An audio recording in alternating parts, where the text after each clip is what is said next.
KRP அணையில் இருந்து நீர் திறப்பிற்கு எதிர்ப்பு தெரிவித்து வரும் 12ஆம் தேதி முற்றுகை போராட்டத்தில் ஈடுபடப் போவதாக கிருஷ்ணகிரி விவசாயிகள் அறிவித்துள்ளனர். கிருஷ்ணகிரியில் கேஆர்பி அணை பாசன விவசாயிகள் சங்க தலைவர் கண்ணையன் தலைமையில் அவசர ஆலோசனைக் கூட்டம் நடைபெற்றது. கூட்டத்திற்கு பின்னர் செய்தியாளர்களிடம் பேசிய அச்சங்கத்தின் மாநில பொதுச் செயலாளர் ராம், பராமரிப்பு பணி என கூறி அணையிலிருந்து வினாடிக்கு 750 கன அடி நீர் திறந்துவிடப்பட்டதால் 2ஆம் போக சாகுபடி பாதிக்கும் அபாயம் ஏற்பட்டுள்ளதாக தெரிவித்தார்.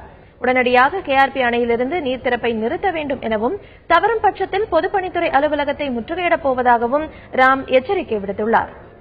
200க்கும் மேற்பட்ட ஏரிகளுக்கு மீண்டும் ஏரிகளுக்கு அந்த தண்ணீரை நிரப்பி இருந்தால் நிலத்தடி நீர்மட்டம் உயர்ந்திருக்கும். இப்போது வீணாக இந்த தண்ணீரை ஆற்றிலே விட்டுள்ளார். ஆகவே இவர் செய்த இந்த லஞ்ச ஊழல் சம்பந்தமாகவும் இந்த தண்ணீரை வீணாக ஏரிகளுக்கு கால்வாய் கொடுக்காமல் ஆற்றிலே விடுகின்ற காரணத்தினாலும் இதை வலியுறுத்தி வருகின்ற 12ஆம் தேதி செவ்வாய்க்கிழமை 11 மணிக்கு கிருஷ்ணகிரி டேமில் உள்ள SDO அலுவலகம் முன்பாக ஆர்ப்பாட்டம் நடத்துவது என்று தீர்மானித்துள்ளோம்.